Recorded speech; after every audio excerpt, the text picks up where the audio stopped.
Assalamualaikum warahmatullahi wabarakatuh. Baiklah, kami dari kelompok 4 ingin mempresentasikan hasil diskusi kami. Dan sebelumnya saya akan memperkenalkan anggota kelompok saya. Yang pertama, saya sendiri Suraya Asfia sebagai moderator, dan Rahmasari sebagai pemateri 1, Viola Agustina sebagai pemateri 2, Sonia sebagai pemateri 3, Radina sebagai pemateri 4, Wilda sebagai pemateri 5, dan Neta sebagai pemateri 6. Langsung aja kita mulai. Baiklah, materi pertama akan disampaikan oleh Rahma. Kepada Rahma dipersilakan. Pengertian kurikulum yang dikemukakan oleh Curtis R. Vance and John R. Crankilto 1984-29. Kurikulum may be defined as the sum of the learning activities that a student has under the auspice or direction of the school. Makna singkatnya yaitu bahwa kurikulum dapat didefinisikan sebagai jumlah dari kegiatan pembelajaran dan pengalaman siswa ketika di sekolah. Dari definisi tersebut, dapat dikatakan bahwa pendekatan dari pengertian kurikulum ini lebih memfokuskan pada siswa dengan memberikan kegiatan pembelajaran bagi siswa dalam ranah sekolah. Sedangkan menurut Undang-Undang Republik Indonesia Nomor 20 Tahun 2003 pada pasal 1 bab 1 menyebutkan bahwa kurikulum adalah seperangkat rencana dan pengaturan mengenai tujuan, isi, dan bahan pelajaran, serta cara yang digunakan sebagai pedoman penyelenggaraan kegiatan pembelajaran untuk mencapai tujuan pendidikan tertentu. Dari pengertian tersebut dapat dikatakan bahwa pendekatan kurikulum yang tercantum dalam undang-undang yaitu lebih menekankan pada perencanaan secara formal, sehingga sekolah memiliki cara untuk mengembangkan di lapangan. Perencanaan pembelajaran dan pengembangan kurikulum. Rencana pelaksanaan pembelajaran adalah rencana yang menggambarkan prosedur dan perorganisasian pembelajaran untuk mencapai satu kompetisi. Dasar yang ditetapkan dalam standar isi dan telah dijabarkan dalam silabus. Ruang lingkup rencana pembelajaran paling luas mencakup satu kompetensi dasar yang terdiri atas satu atau beberapa indikator untuk satu kali pertemuan atau lebih. Perencanaan merupakan langkah yang sangat penting sebelum melaksanakan kegiatan. Kegiatan belajar mengajar membutuhkan perencanaan yang matang agar berjalan secara efektif. Perencanaan KBM dituangkan ke dalam rencana pelaksanaan pembelajaran atau beberapa istilah lain seperti desain pembelajaran, skenario pembelajaran.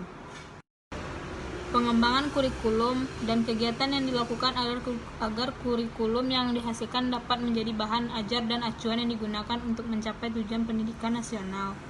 Secara umum, perubahan dan penyempurnaan kurikulum dilakukan setelah 10 tahun sekali. Berupa kurikulum tersebut dilakukan agar kurikulum tidak ketinggalan dengan perkembangan masyarakat, termasuk ilmu pengetahuan dan teknologinya.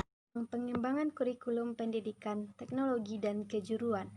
Jika membahas mengenai tujuan pendidikan yang akan dicapai oleh siswa, perlu mendapatkan keputusan dari pengembangan kurikulum. Pengembangan kurikulum perlu mengacu pada beberapa teori para ahli. Di antaranya adalah W. Tiller Sukamto 1988-246 yang mengemukakan 4 pertanyaan. Yang pertama, apa tujuan pendidikan yang ingin dicapai di sekolah? Yang kedua, pengalaman belajar macam apa yang perlu disediakan? Yang ketiga, bagaimana pengalaman tersebut dapat diorganisasikan dengan efektif? Pertanyaan keempat, bagaimana caranya untuk mengetahui tujuan pendidikan tersebut setelah tercapai? Pertanyaan tersebut dikemukakan oleh Tiller tersebut di atas merupakan persoalan yang tidak mudah untuk dicari jalan keluarnya, di mana Sukamto mengatakan tentang apa yang harus menjadi tujuan di sekolah dapat dilibatkan, misalkan pada harus ditambahkannya mata kuliah pelajaran baru di suatu kurikulum lembaga.